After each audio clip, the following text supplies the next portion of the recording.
The pen felt heavier than it should have. Across the polished courtroom table, my wife smiled like she was already celebrating, victory assumed.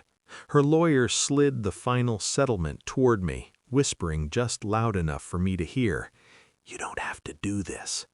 I looked up once, met her eyes, calm, empty. "Give it all to her," I said. The room froze. My lawyer's hand trembled. My family gasped behind me. My wife exhaled, relieved. She thought I'd finally broken. She didn't realize this was the moment I'd already won. We weren't always like this. Once she used to fall asleep on my chest, counting my breaths like they were proof of safety.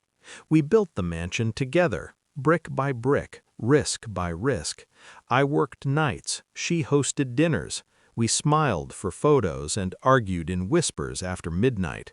I trusted her with everything. That was my first mistake.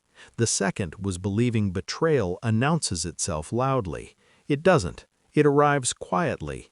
A changed password, a new perfume she claimed was for herself, phone calls that ended the moment I entered a room.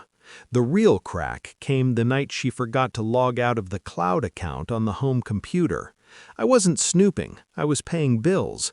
Then I saw the folders, legal drafts, property valuations, messages labeled strategy. She wasn't just leaving me, she was erasing me. The part that hurt wasn't the affair, it was the plan, the cold precision, the way she'd decided I was expendable, except for my money, except for my son. "I want everything," she told me later, voice steady. "You can keep the boy. I don't want him slowing me down." That's when something inside me went quiet. Pain turned into focus. I didn't confront her. I thanked her for being honest. And then I started preparing. I hired a forensic accountant she'd never heard of. Quiet, ruthless. He traced years of transactions, money she'd moved, shell accounts she thought were invisible.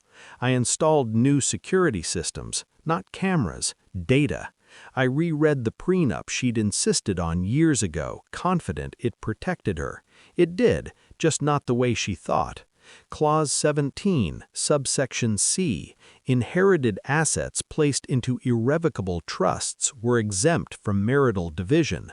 She never asked why 6 months ago I'd transferred my shares, properties, and intellectual holdings into a retirement trust, with me as trustee and my son as sole beneficiary. She assumed I was planning for old age. I was planning for war. When she filed for divorce, she moved fast, aggressive, public. She wanted headlines and leverage. I gave her neither. I complied. I stayed silent. I agreed to everything. The mansion? Hers. The cars? Hers. The liquid accounts? Hers. My lawyer begged me to stop. My brother called me weak. My wife looked at me with something close to pity. "See," she whispered once in the hallway, "you never knew how to fight." She had no idea. The final hearing arrived wrapped in ceremony, cameras outside, reporters waiting. Inside, the judge skimmed the documents, impressed by how cooperative I'd been. My wife sat tall, dressed for celebration. Her lawyer leaned back, confident. The judge turned to me. "Do you understand that by signing this, you relinquish all claims?" I nodded, picked up the pen, signed my name slowly. My wife smiled. That's when her lawyer's face changed. Color drained. His eyes scanned the appendix again, then again. He leaned toward her, whispering urgently. She frowned. "What?" He swallowed, looked at the judge. "Your Honor, we may need a recess." I stayed seated, calm. The judge raised an eyebrow. "On what grounds?" "On the grounds," her lawyer said carefully, "that the assets my client believes she's receiving are encumbered." Silence. "What do you mean encumbered?" my wife snapped. The judge looked at me. I finally spoke. "The properties," I said evenly, "are held by a trust. I no longer own them. I manage them. For my son." Her head turned sharply. "That's a lie." Her lawyer shook his head slowly. "It's not. The cars? Leased through the trust. The mansion? Occupancy rights only. Maintenance costs, hers.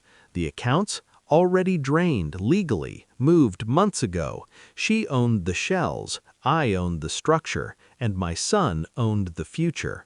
Her scream wasn't loud, it was worse, thin, cracked.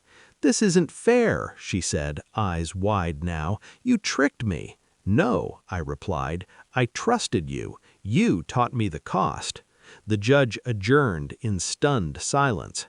Outside, cameras caught her crying, shouting about manipulation. They didn't catch the part where she realized the mansion came with debt, the cars with payments, the lifestyle with no engine to fuel it. They didn't catch her lawyer quietly firing her. Now, months later, I sit in a smaller house, cleaner, quieter. My son laughs here, sleeps peacefully, safe.